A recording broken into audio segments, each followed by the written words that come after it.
বন্ধুসকল ভিডিঅ'টো শেষলৈকে চাই থাকক লাইক কৰিব ভাল লাগিলে শ্বেয়াৰ কৰিব সাবস্ক্ৰাইব কৰিব লগতে বেল আইকনটো দবাবলৈ নাপাহৰিব বন্ধুসকল আপোনালোকে জানেনে আমি কেতিয়াও মোবাইল কম্পিউটাৰ বা কোনো ষ্টৰেজ ডিভাইচৰ পৰা কোনো এটা ফাইল বা ডাটা সম্পূৰ্ণৰূপে স্থানান্তৰ বা মুছি পেলাব নোৱাৰো এতিয়া আপুনি নিশ্চয় ভাবিছে যে ডিলিট আৰু মুভৰ বিকল্প ব্যৱস্থা কি গতিকে মই আপোনাক কওঁ যে মুভ আৰু ডিলিট ব্যৱহাৰ কৰি সেই ফাইলটো কেৱল ৰেজিষ্টাৰ পৰা আঁতৰোৱাহে হয় কিন্তু সেই ফাইলটো তাত এটা শ্যাডো ফাইল হিচাপে থাকে আৰু সেই ফাইলটো পুনৰ উদ্ধাৰ কৰিব পাৰি যেতিয়ালৈকে সেই ফাইলটো আপুনি অভাৰৰাইট নকৰে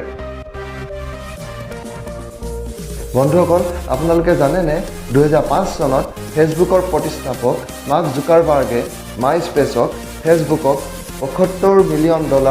বিক্ৰী কৰাৰ প্ৰস্তাৱ দিছিল কিন্তু মাইস্পেচৰ CEO ক্ৰিছ ভেডাৰহকে নাকচ কৰে তেতিয়া তেওঁ বিশ্বাস কৰিছিল যে দামৰ বাবে ই বহুত বেছি আৰু এই ব্যৱসায়িক ধাৰণাটোৰ বাবে তেওঁ এদিন নিজেই লোকচানৰ সন্মুখীন হ'ব লগা হ'ল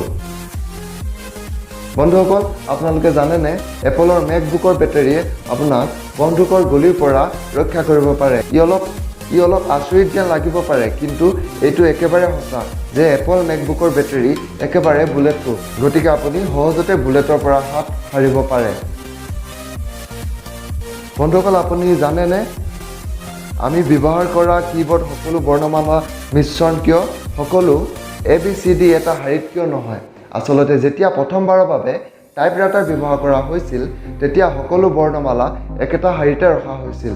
কিন্তু ইয়াৰ বাবে টাইপৰাইটাৰটো সোনকালে ক্ষতিগ্ৰস্ত হৈছিল কাৰণ সকলো মানুহে অতি বেগেৰে টাইপ কৰাৰ বাবে সেই দিনৰ টাইপৰাইটাৰবিলাকত মেকানিজমটো অতি সোনকালে জাম হৈ পৰিছিল বন্ধুসকল আপোনালোকে জানেনে বিশ্বৰ প্ৰথম হাৰ্ড ডিস্ক যেতিয়া নিৰ্মাণ কৰা হৈছিল তেতিয়া মাত্ৰ 5 মেগাবাইট ডাটাহে সংৰক্ষণ কৰিব পৰা গৈছিল কিন্তু আজিকালি আপুনি আপোনাৰ নিজৰ মোবাইলত কেপচাৰ কৰা একপি ফটোৰ সাইজ ইয়াতকৈ বহুত বেছি